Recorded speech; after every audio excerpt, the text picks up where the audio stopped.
Dia seseorang yang menyelesaikan studinya di bidang kedokteran, belajar di Baghdad, kemudian melanjutkan S2-nya di Liverpool, melanjutkan belajar di sana. Tatkala dia berada di Amerika dan dia mendengar bagaimana telah berkumpul musuh-musuh Islam membuat langkah-langkah ke depan untuk memurtadkan seluruh negeri Afrika. Mereka ingin menjadikan target mereka kala itu tahun 2000 seluruh negeri Afrika murtad beragama Nasara. Itu target mereka. Dia kaget. Setelah dia mendengar, dia tidak diam, berangkat ke Kuwait, negeri asalnya. Dia bukanlah orang besar pada hakikatnya dari sisi ketenaran, tidak. Abdurrahman Al-Sumaid, tak banyak orang mengenalnya. Apa yang dia lakukan? Dia tinggalkan Kuwait, berangkat berpuluh tahun, 30 tahun lebih berdiam di Afrika sana. Subhanallah. Berdakwah, menyuruh manusia kepada agama Allah Subhanahu wa taala. Tahukah Anda berapa orang Islam di tangannya? Tadi saya katakan dia bukan orang alim besar, tapi dia punya semangat besar, punya cita-cita besar. Berpuluh tahun di Afrika, dia berhasil mengislamkan 10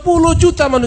Allahu Akbar. Dia berhasil mendirikan 5.000 masjid di seluruh negeri-negeri Afrika. Subhanallah. Di sebanyak 34 negeri-negeri Afrika, dia berhasil mendirikan 5.000 masjid. Berapa yang kita dirikan dari masjid? Berapa orang masuk Islam di tangan kita? Tanyakan diri kita masing-masing. Berapa banyak proyek-proyek besar yang dia bangun sendiri? Subhanallah. 7.000 sumber-sumber air berhasil dia buat. Sumur-sumur bor yang begitu dahsyat di negeri Afrika yang terkenal dengan kekeringan. Sampai 1.500 meter ke bawah, dia berhasil menguatkan air-air menjadi sumber kehidupan bagi masyarakat Afrika. Dia melihat betapa kemiskinan melanda negeri Afrika. Sementara kebanyakan penguasa-penguasanya adalah kaum Nasara. Dengan program-program diutus anak-anak mereka berangkat ke negeri-negeri Eropa sana, pulang membawa gelar doktor, profesor.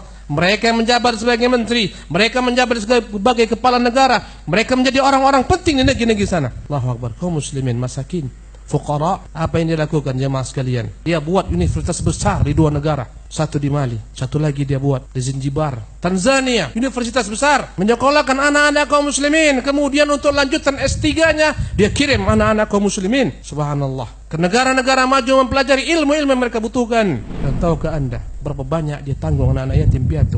13.000 anak-anak yatim piatu yang dia tanggung, dia sekolahkan sampai gelar doktoral dan pulang ke negeri mereka menjadi orang-orang besar. Bahkan di antara mereka pernah berkata, dan dia asalnya adalah anak yatim piatu yang didanai oleh Syekh Abdurrahman Al-Sumaid ketika menjabat sebagai menteri. Saya ini adalah didikan Abdurrahman bin Sumaid. Dia sekolahkan saya dari kecil sampai saya memperoleh gelar doktoral, sampai saya duduk di tempat ini. Ketika dia kuliah di Kanada, istrinya menceritakan dalam beberapa tahun, 4 tahun di Kanada, istrinya hanya punya 4 pakaian saja. Harta mereka jadikan untuk jalan menuju surga Allah Subhanahu wa taala. Karena dia berkhidmat untuk Islam dan kaum muslimin, setiap tahunnya ada hadiah diberikan oleh kerajaan Saudi atas nama Malikul Faisal terhadap orang-orang yang berjasa bagi Islam. Beliau mendapat 1 juta rial. Allahu Akbar. Bilangan tidak kecil. Tahukah Anda berapa yang diambil? Sepeser pun tidak diambil untuk dirinya. Semuanya diinfakkan di jalan Allah Subhanahu wa taala. Dia menceritakan bagaimana dia berdakwah di negeri Afrika. Subhanallah. Tatkala dijemput oleh seorang ingin bertemu dengan dia dan ternyata terlambat, mereka mengatakan mereka terhalang dalam perjalanan, banyak halangan rintangan. Kata dia, perjalanan kalian menuju saya ini adalah perjalanan penuh dengan nikmat. Kalian dalam mobil yang penuh dengan AC-nya. Saya pernah berdakwah di Afrika, saya pindah satu tempat ke tempat lainnya dalam kontainer-kontainer. Subhanallah, dalam mobil-mobil kontainer sampai belasan jam, sampai 18 jam. Pada tahun 2013 beliau meninggal rahimahullah tabaraka taala rahmatan wasi'atan. Orang ini adalah orang yang tak begitu dikenal oleh manusia, tapi orang-orang Afrika mengatakan dialah raja di Afrika sana. Fuqara, masakin, mereka mengenal dia, dan dia bukanlah orang berilmu syar'i sebagaimana saya sebutkan tadi, tapi dia mampu melakukan banyak hal dalam dakwah. Ini contoh daripada contoh-contoh orang besar yang mampu berdakwah dengan apa yang dia miliki. Subhanallah. Maka Anda wahai kaum muslimin yang dimuliakan Allah Subhanahu wa taala, tanyakan kepada diri Anda, apa kontribusi Anda telah berikan kepada Islam dan kaum muslimin?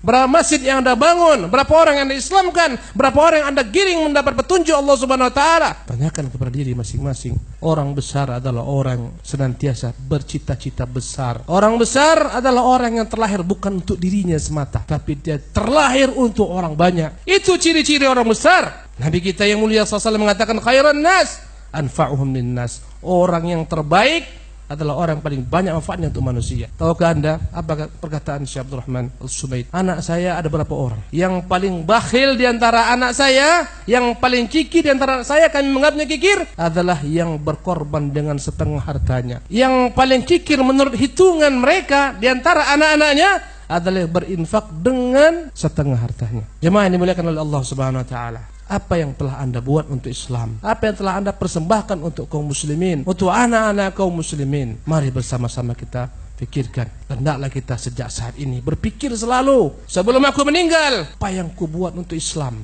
Harta yang kita cari semuanya tak akan mungkin kita bawa ke dalam yang kubur. Yang akan kita bawa adalah amal saleh.